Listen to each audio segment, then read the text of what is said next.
Hey, yo, how's it going? SixftHax here. Have for y'all today the team builder for week number 7 of the GBA Season 9. We're taking on one of the OGs, Mr.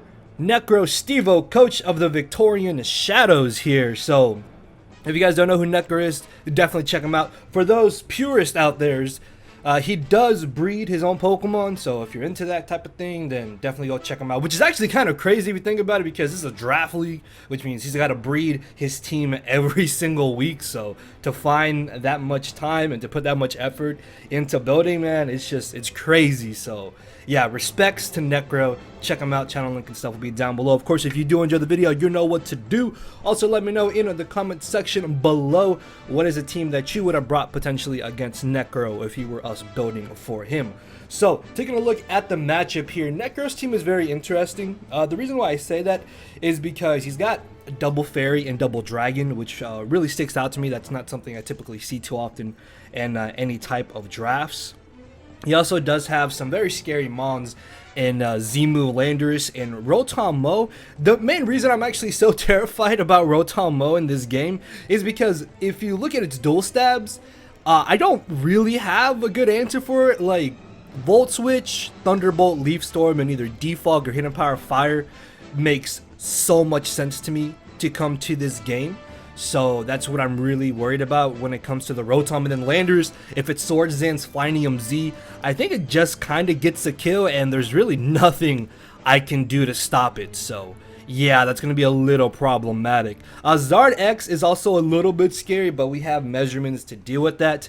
Hydreigon, it doesn't seem like the biggest issue, mainly because we do have Comfey, we have Priority Draining Kiss, we have Ferrothorn, and even Snorlax, which all three of those mons can easily tank hits from Hydreigon. Looking at his bottom row, though, the one mon I really don't expect to come to this game is Barbaracle. Barbaracle's matchup is just horrendous in my opinion. I'm also very iffy on whether or not he honestly wants to bring Fortress, although if he does bring Fortress, I am going to have to be very cautious of him potentially being spike stacking if he thinks I'm not going to bring one of my 2 hazard removal mons, which I'll be completely honest with you guys, I did not have a lot of time to put into this builder. So much like last week, I kind of just threw this team together in like 10 or 15 minutes and hoped for the best. So there might be some things I overlooked, but hopefully it's not entirely too bad. But Mienshao, Alakazam, also very iffy on whether or not both of those are going to come. Alakazam, if it comes, I'm like 90% sure it's going to be Focus Sash, or it could be like Sub Life Orb, which could be a little bit scary actually, but Focus Sash makes a lot of sense because it can deal with our offense potentially. Then Mienshao, if it does come, I really don't know what it's going to be. I don't think it would be Scarf, just because that means Marsh Shadow comes in for free against it if it's locked into a fighting type move. And then if it's not Scarf, Marsh Shadow just comes in and gets a kill essentially, because Marsh Shadow's dual stab, like always, is absolutely devastating for our opponent to try and deal with. I know I didn't touch on Tentacruel. I really don't think Tentacruel is going to come. I should actually maybe have put something like Mienshao over Tentacruel, honestly, because I feel like Mienshao or Zam have a better chance to come than Tentacruel. But back to his double fairies and his double dragons, I don't expect him to bring 2 fairies or 2 dragons, definitely 1 fairy and 1 dragon, which means Xerneas I definitely expect, so I'm not concerned about Slurpuff whatsoever. And then Hydreigon I kind of expect over Zardex, just because if I do get up my hazards early on, I can start applying pressure, and he's not going to want to bring in Zard on rocks at 50%, which puts it in range of so much of my offense to easily revenge kill it. So yeah, definitely expect Xerneas and no Slurpuff, and then either Hydreigon or Zardex, but most likely Hydreigon. Because Zardex, again, if I get hazards up, I have answers for it offensively too. I can check it. Unless it's something crazy that I'm not prepared for, then I don't think Zardex should be entirely too scary. So yeah, Rotom, Landorus, and I guess arguably Xerneas, just because it's a Xerneas. Like, those 3 are his scariest mons offensively though going into this game. But with that being said, let's take a look at our first team member here. We got, of course, Marsh Shadow, aka Undertaker here. Oh, there's no nickname. Actually, there's no nicknames for any of these. Okay, I'm gonna have to change that before the actual battle. But yeah, like I said, I made this team real quick, just been really busy. But we have Dual Stab Adamant Marsh Shadow here. I want to say that this set was given to me by my boy Crossface once again. I think everything except Hidden Power Ice. I think he originally had Bulk Up, but I wanted HP Ice just because Landorus is so scary. If it is set up, if it does come in on my Marsh Shadow and sets up, then that's really bad because it basically just gets a kill. At least Hidden Power Ice still does like 70-ish% minimum, even if he's like max HP, which is pretty solid. So definitely felt like HP Ice over Bulk Up was a better option here, just because Close Combat, Spectral Thief, and Shadow Sneak hit absolutely everything. I guess arguably I could have maybe put Poison Jab on the set, but realistically, Adamant Nature, Stabbed, Spooky Plate boosted, Spectral Thief does more than enough damage to his fairies, and whatever potentially doesn't want to take Close Combat. So yeah, again, Dual Stab Marsh Shadow just kind of wrecks shop here. Next off, we have Darkrai, aka Velveteen, running a very offensive set here. Look at this move set and look at his team. This is kind of like the Rotom Mo for us in this game. As where we struggle against Rotom Mo offensively wise, he's going to struggle very, very bad against Darkrai as well, because with Bolt Beam coverage, Dark Pulse, and Sludge Bomb, everything and anything is hit super effectively or neutrally, which means Darkrai can just about come in for free on his passive mons and basically just get a kill in 1 or 2 turns. So that in itself is amazing. That's what I've really been liking about Darkrai recently. I've noticed that it's such a good offensive mon in general. Like, it doesn't matter if it doesn't have a boosting item, but when it does have a boosting item, you better believe things are going to absolutely drop on, are going to get absolutely dropped on their neck. So next off, we have Mega Medicham here. I did want to originally have Bullet Punch on this set over Ice Punch, but I realized that Landorus could potentially just come in for free on my Medicham, while his best answers to this are potentially Physically Defensive Fortress and I guess Physically Defensive Landorus, which I guess weakening them both is really nice for my Marsh Shadow regardless. If I'm in a scenario of where I can choose to just eliminate Landorus potentially in 1 hit, then I would much rather take that option, because then at that point that makes my Medicham an even bigger issue for him, and also just opens up the gates for Undertaker to come in and start digging some holes. So I figured Ice Punch might ultimately be a little bit better. Plus, double priority, while it does sound really good in general, I think Fake Out is still strong enough, and it still does more than enough damage to his fragile offense. The only real scary thing, I guess, would be like a super fat Xerneas, which I don't think he would want to bring. A super fat Xerneas, like offensive Xerneas, like Spec Xerneas, for example, is very, very scary to me in this game. Like, Spec Xerneas can come in, just click Moonblast potentially and nab a KO. Even if I have a Ferrothorn or if I have Nidoking, they're not going to appreciate taking multiple hits.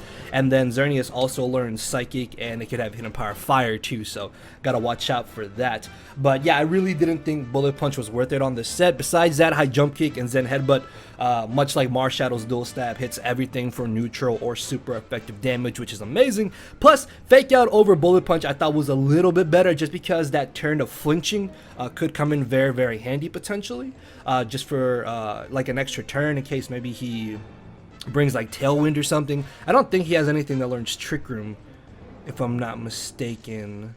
Does it? No, I don't think so. But yeah, I feel like Fake Out is a little bit more beneficial than Bullet Punch. Bullet Punch would only be for, again, his fairies, but Fake Out still does neutral damage to things like Rotom and Zardex, as well as Tentacruel if he's like a Scarf Tentacruel, I guess. I don't know. But yeah, Dual Stab, Ice Punch, Fake Out basically hits everything. We are just running max speed in case we need to speed tie against Zardex, and I wanted to run max speed because I don't want to risk him potentially being a plus speed natured Landorus.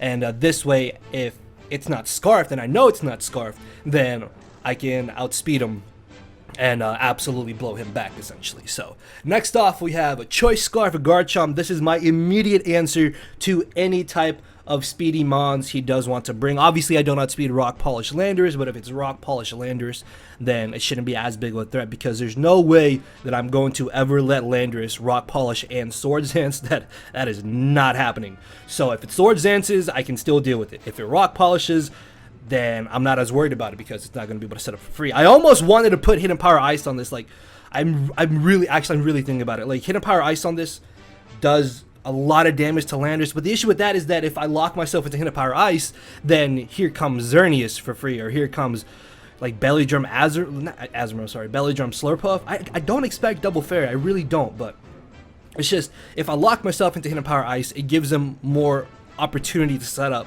instead of me locking myself into something like Outrage or Dragon Claw, which obviously, yes, Xerneas and Slurpuff are fairies, but I think that the first initial move is neutralized and then I can switch or something. Like, I don't know. Either way, as a Scarfer, Garchomp being locked into something is going to hurt me regardless. Like, if I lock myself into Earthquake, then Zardex comes in, Rotom comes in, Landers comes in. It essentially comes down to how exactly I play my Scarf Garchomp.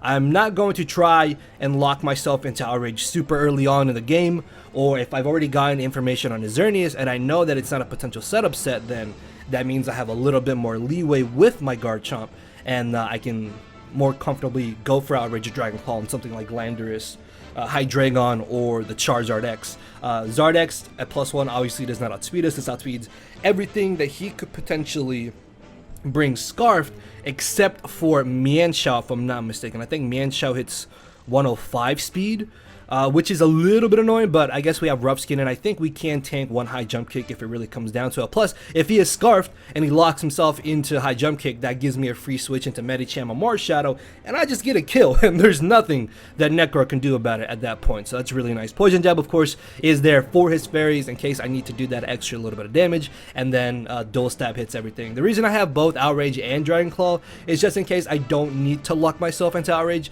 if he does have a fairy left, so I can Dragon Claw, outspeed Zardex at +1 and knock it out, and then as he brings in Xerneas, I'm not forced to stay in, and then I can switch out. Even if he does set up, or if he is set up, I can hopefully still have answers for it in that case. So moving on to our defensive backbone here, we have Thornswoggle, the Ferrothorn, rocking a nice mixed defensive set as always. I've actually really been liking Ferrothorn a lot lately this season. I haven't brought it too often, but every time I've brought it and it's actually been sent out, it's been able to do its job. It gets up hazards, it tanks hits, it's able to damage the opposing Pokemon enough to the point where I can just bring something else in to deal with it, and that's exactly what I kind of wanted Ferrothorn here to be. It's just a pivot to damage and hazard stack when the scenario calls for it. So we have Stealth Rocks. I almost wanted to go Spikes as well, but I figured that having Bulldoze was a nice option, because if he doesn't bring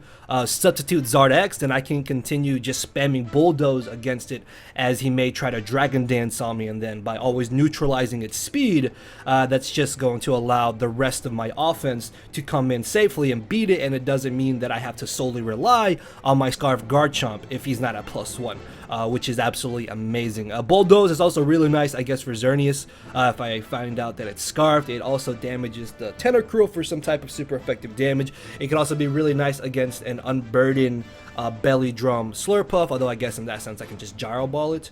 But you get what I'm saying. Like, lowering speed in general is really nice for like the Mienshao, the Alakazam as well, and then Dual Stab with Gyro Ball and Power Up hit almost everything. Like with Bulldoze, rounding up the coverage here, we hit everything. I guess the only issue is that we're not really touching Ferrothorn, but I mean not Ferrothorn, sorry, Fortress, but I'm not entirely too concerned about the Fortress. I guess hazard stacking, actually no, maybe like Hidden Power Fire. I don't think Hidden Power Fire would still do a KO.